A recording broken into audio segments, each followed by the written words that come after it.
Okay, so we have learned about the term exponent before. Exponent is our little number, so when we have numbers written out, for example, 2 squared, we know that this little tiny number is called an exponent. We can also call an exponent a power. When it is written out, the number that is the bigger number down here, that is what we call our base. So in our exponent, we've got the base, which is the number that we are raising to a power. And then we've got the little number, which is our exponent. And what the little number tells me is how many times I am multiplying the base by itself. For example, if I have 3 to the power of 6, 3 is my base. So I am going to multiply 3 by itself 6 times.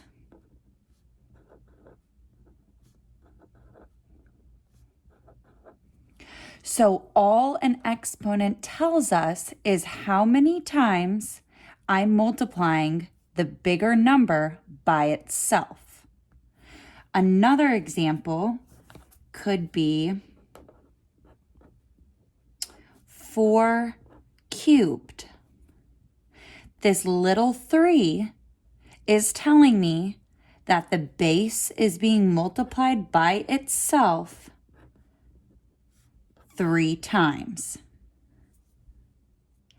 We have some special situations in which my exponent has a certain name. If my little number is a 2, then we call that a square. If my little number is a 3, then we call it a cube. So the way we would say these numbers is 1 squared, which is the same thing as 1 times 1, which ends up being 1. We've got 2 squared, which is just 2 times 2, which is 4. Most of these should feel pretty familiar because most of these we've talked about in previous years. 3 squared is just 3 times 3, and so forth. Once we fill these in, we have the first 20 perfect squares memorized. If we're thinking about our perfect cubes, instead of just being 1 times 1 or 2 times 2, we have 1 times 1 times 1. Because remember, the little number tells me how many times I am multiplying the base by itself. 2 cubed is 2 times 2 times 2, which is 8.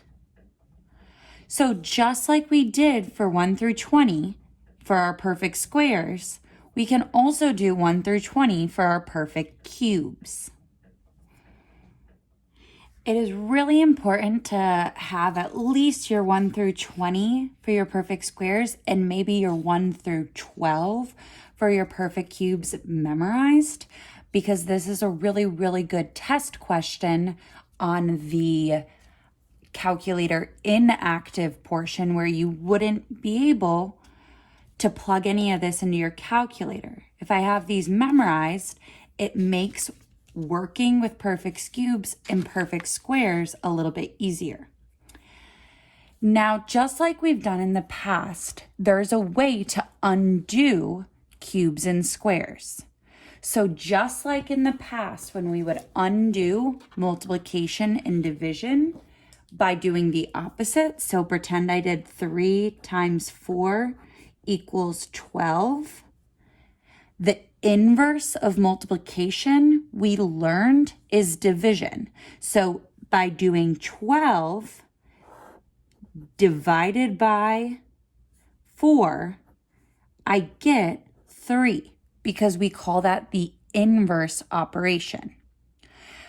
The inverse operation of our squares and our cubes, we use the symbol that looks like a little check mark. This symbol we call a radical. And the radical undoes a cube or a square.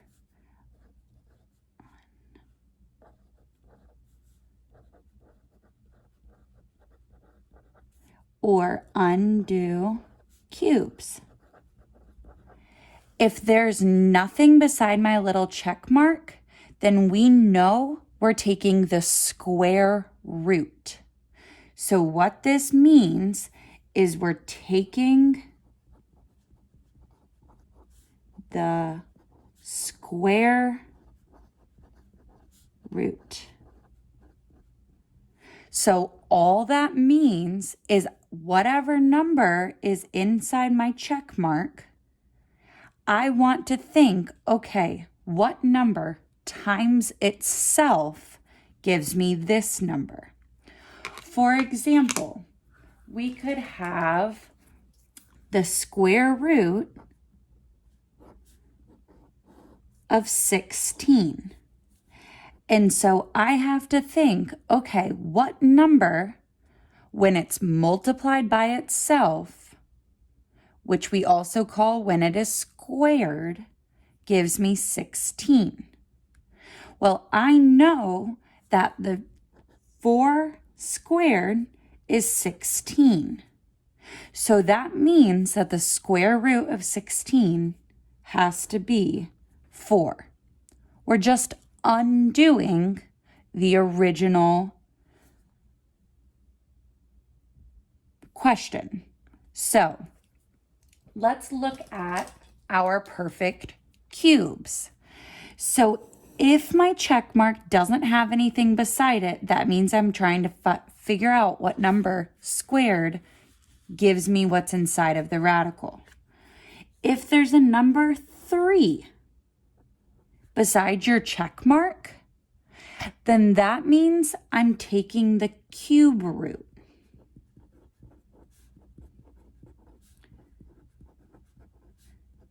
So the only difference now is we're thinking, okay, what number, when it is multiplied by itself 3 times, gives me what's inside of the check mark?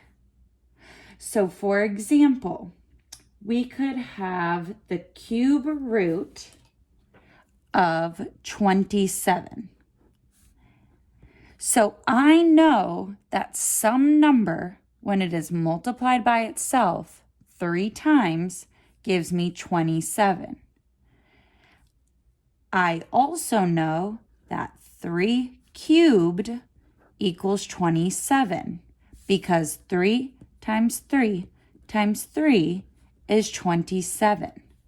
So that means that the cube root of 27 is 3.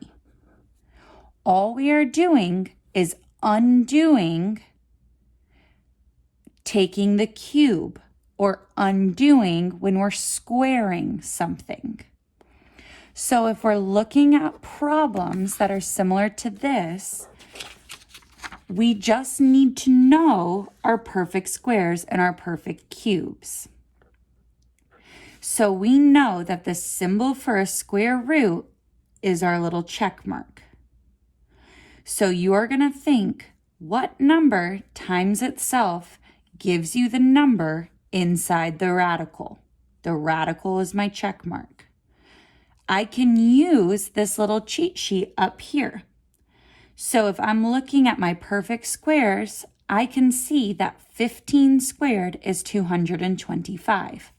That means that the square root of 225 is 15. And just like that one, we do cube root the same way. The only difference is we're thinking about our cubes because we've got this little 3 right here instead of our squares.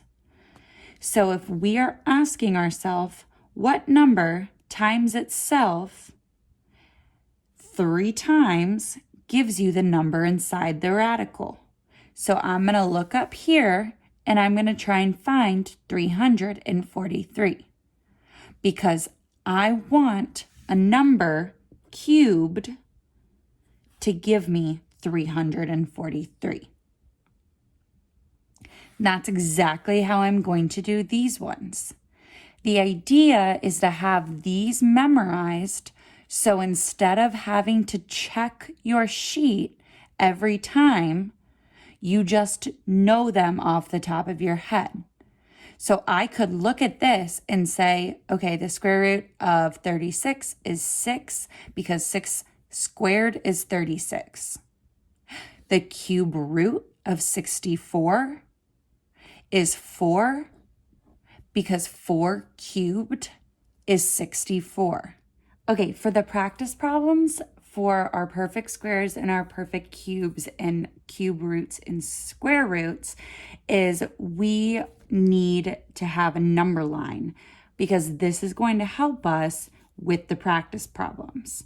So our practice problems are only involving square roots. So what we're thinking about when we're looking at these is, okay, what number squared gives me the number inside of the radical? So for example, number 1, it is asking for the distance between the square root of 25. So I'm going to think, okay, what number squared is 25? I know that that is 5. And the square root of 16, which is 4. But that's not everything. I also need to figure out what is the distance between the number 5 and the number 4. This one is easy because we're just using positive numbers.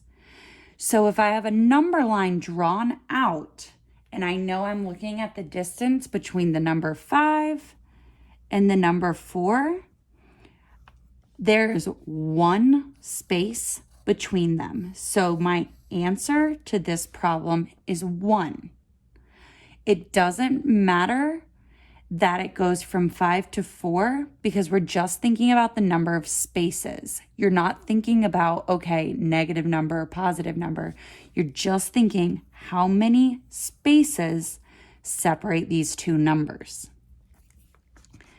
I'm also going to do number 7.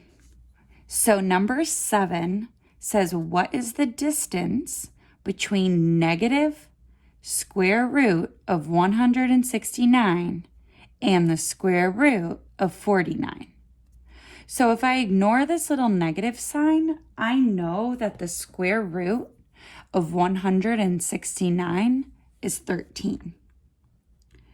This negative sign just tells me that I need to put a negative sign in front of the number I find. So I'm looking at negative 13 and the square root of 49, which is 7. This is where my number line is going to be really helpful because finding the distance between these two numbers is a little bit trickier. So I'm trying to find the distance between negative 13 and 7. So I'm going to negative 13 on my number line and number 7 on my number line, and I want to count how many spaces are between those two numbers.